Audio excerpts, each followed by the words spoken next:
Watch and burn.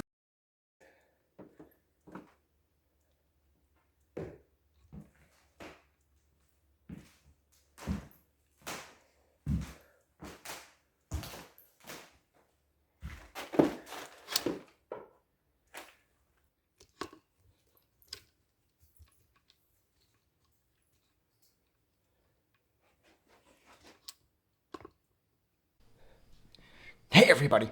So tonight, for Halloween, I figured I would talk about Halloween 3, Season of the Witch. First off, I'm doing it in this awesome house that I found. I'm currently in the old part of the house. The other part that you can't see, this has been updated a bunch. But the rest of this house, the old part, still looks like it's... These stairs that I'm standing on were built to code like 100 years ago. So Dr. Dan Chalice, he ends up involved in this sort of Halloween mask murder mystery when this dude ends up being murdered by another individual at Dr. Chalice's hospital. And then the individual goes out to his car and sets himself on fire. But then when later on they're discovering that there was no body in the fire, there's just a bunch of like mechanical parts. So him, Dr. Chalice, and Ellie, they decide to take off to Silver Shamrock. So they head out to, is it Santa Mira, California? And right when they get there, this place is a giant creep fest, okay? Like, there's cameras everywhere, there's loudspeakers, voice comes on, it's like, okay, it's 7 p.m., everybody home, it's 7 p.m., you've got to go home. So they know something's really fucked up here.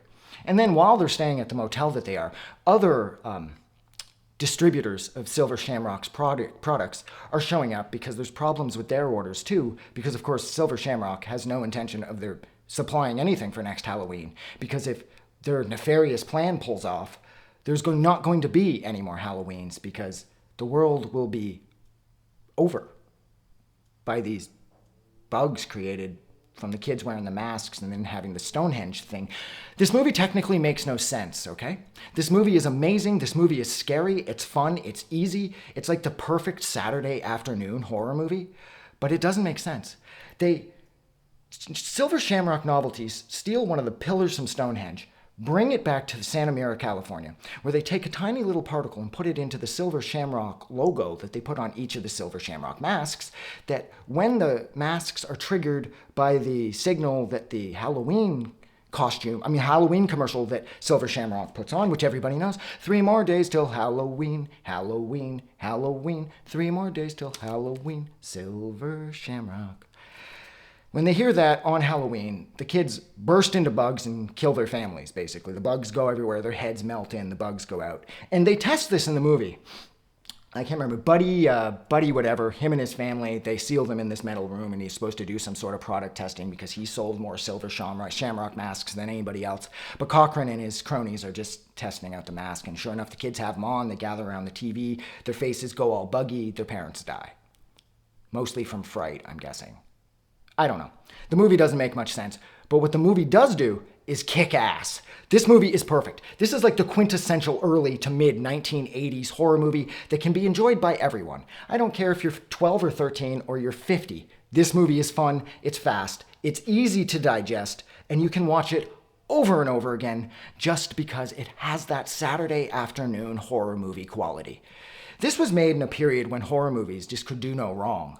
Or you could argue that they only did wrong because these movies are essentially all the same, but they really click with me. And the dread and the terror and the sort of sense of isolation that's here, I feel it all. I love Cochran. I love how invitingly evil he is, and I love how, he's very personable. And I love the factory, and I love how all the workers are robots, and all those dudes in the suits are robots, and they're super strong. And I love how in the end you think that Dr. Chalice is rescuing Ellie, but Ellie's dead. They replaced her with a robot that attempts to kill him. My absolute favorite thing about this movie, though, is, of course, the way it ends with him at the gas station saying, please take it off. You've got to, he calls the the TV station, and he's like, yo, you've got to take the Silver Shamrock thing off. You have to, and they do. And then the second channel does. But the third channel still has it running. As the movie cuts, we don't know if the world ends or not. And that is cool. I'm going to stop talking because I'm starting to get warm. So thank you so much for hanging out with me while I attempted to say something intelligent and insightful and fun and No, I was going to say captivating. That's taking it entirely too far. The other things I said about this absolutely perfect, Jesus Christ, I have no idea when it came to this early to mid 1980s horror movie perfection known as Halloween 3 Season of the Witch, which makes absolutely no sense because other than having the name Halloween in the title, it has nothing to do with Michael Myers. In this movie, you see a quick commercial for the movie Halloween 2. So in this movie, Myers isn't real. He's just a character in a movie. But like always, if you like this review or you like this movie, don't forget to do something nice for somebody. But most importantly, please don't forget that the world is actually a better place because you are in it. Like always, I'm gonna go. Have a good night.